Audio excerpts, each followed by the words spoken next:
ಮಂಗಳೂರಲ್ಲಿ ಏನು ಘಟನೆ ನಡೆದಿದೆ ಅದರ ಬಗ್ಗೆ ಬಹಳ ಗಂಭೀರವಾಗಿ ಸರ್ಕಾರ ತೆಗೆದುಕೊಂಡಿದೆ. ಯಾವುದೇ ಮುಲಾಜಿಲ್ಲದೆ ಯಾರನ್ನೋ ಹೊರತುಪಡಿಸದೆ ನಾವು ಕ್ರಮ ತಗೊಳ್ತೇವೆ. ಯಾಕೆಂದ್ರೆ ಪ್ರತಿ ಸಾರಿನೂ ಕೂಡ ಈ ರೀತಿ ಆಗ್ತಾ ಇದ್ರೆ ನಾವು ಕಣ್ಮುಚ್ಕೊಂಡು ಸುಮ್ಮನೆ ಕೂರೋದಕ್ಕಾಗೋದಿಲ್ಲ. ಕಾನೂನನ್ನ ಇನ್ನೂ ಎಷ್ಟು ಬಿಗಿ ಮಾಡಬೇಕು ಅದನ್ನ ಖಂಡಿತವಾಗಿ ಮಾಡ್ತೀವಿ. ಯಾರನ್ನು ಮುಲಾಜಿಟ್ಕೊಳ್ಳೋದಿಲ್ಲ ನಾವು. ಎರಡನೇದು, ನಾನು ಕಳೆದ ಬಾರಿ ಮರ್ಡರ್ ಆದಾಗ ನಾನೇ ಖುದ್ದಾಗಿ ಹೋಗಿದ್ದೆ. ಆ ಸಂದರ್ಭದಲ್ಲಿ ಅಲ್ಲಿನ ಪರಿಸ್ಥಿತಿಯನ್ನು ಅರ್ಥ ಮಾಡಿಕೊಂಡು ನಾವು ಒಂದು ಆಂಟಿ ಕಮ್ಯುನಲ್ ಫೋರ್ಸ್ ಅನ್ನ ಮಾಡ್ತೇವೆ ಅಂತ ಹೇಳಿ ಬಂದಿದ್ದೇನೆ.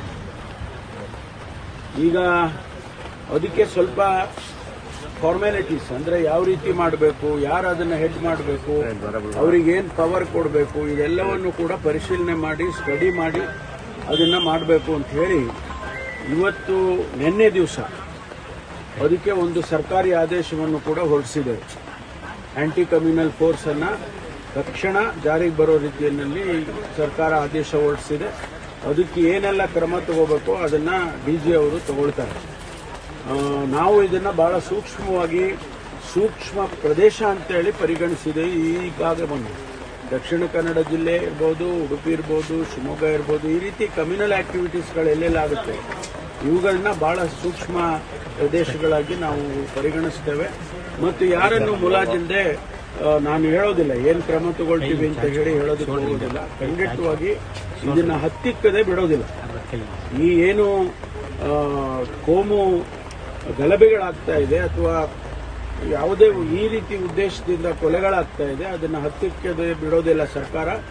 ಯಾವ ಮುಲಾಜಿಲ್ಲದೆ ಕೂಡ ನಾವು ಕ್ರಮವನ್ನು ತಗೊಳ್ತೀವಿ. ಆಟೋಮೆಟಿಕ್ ಆಗಿ ಅದನ್ನೆಲ್ಲ ನಾವು ವೆರಿಫೈ ಮಾಡ್ಕೊಳ್ತೀವಿ. ಈಗ ನೆನ್ನೆ ಅವ್ರು ಮರ್ಡರ್ ಆದ ತಕ್ಷಣ ಸಂಜೆ ಒಳಗಡೆನೆ ನಾವು 4 ಜನನ ಅರೆಸ್ಟ್ ಮಾಡಿದ್ವು.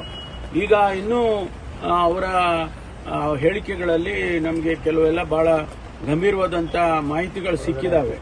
ಅದನ್ನು ಕೂಡ ನಾವು ಉಪಯೋಗ ಮಾಡಿಕೊಂಡು ಏನು ಕ್ರಮ ತಗೋಬೇಕು ತಗೊಳ್ತೀವಿ. ಪೊಲೀಸ್ ಕ್ರಮಗಳಾಗ್ತಾ ಇದೆ ಸರ್, ಆದ್ರೆ ಅಲ್ಲಿ ಬೇರೆ ಬೇರೆ ರೀತಿಯಲ್ಲೂ ಸಹ ಪ್ರಯತ್ನಗಳಾಗಬೇಕು. ಪ್ರಚೋದನಕಾರಿ ಭಾಷಣಗಳು, ಹಿಂದುತ್ವ ಅನ್ನೋದು ಒಂದ್ ಕಡೆ ಇರುತ್ತೆ, ಮತ್ತೊಂದ್ ಕಡೆ ನಾನ್ ಹಿಂದುತ್ವ ಅನ್ನೋದು. ಒಂದ್ ಕಡೆ ಜನಪ್ರತಿನಿಧಿಗಳು ಕೂಡ ರಿಸ್ಟ್ರೆಂಟ್ ಇರಬೇಕು. ಅವರು ಪ್ರಚೋದನೆ ಮಾಡಕ್ ಹೋದ್ರೆ ಬೇರೆ ಯಾವ ರೀತಿ ನೀವು ನಿಲ್ಸಕ್ಕಾಗತ್ತೆ?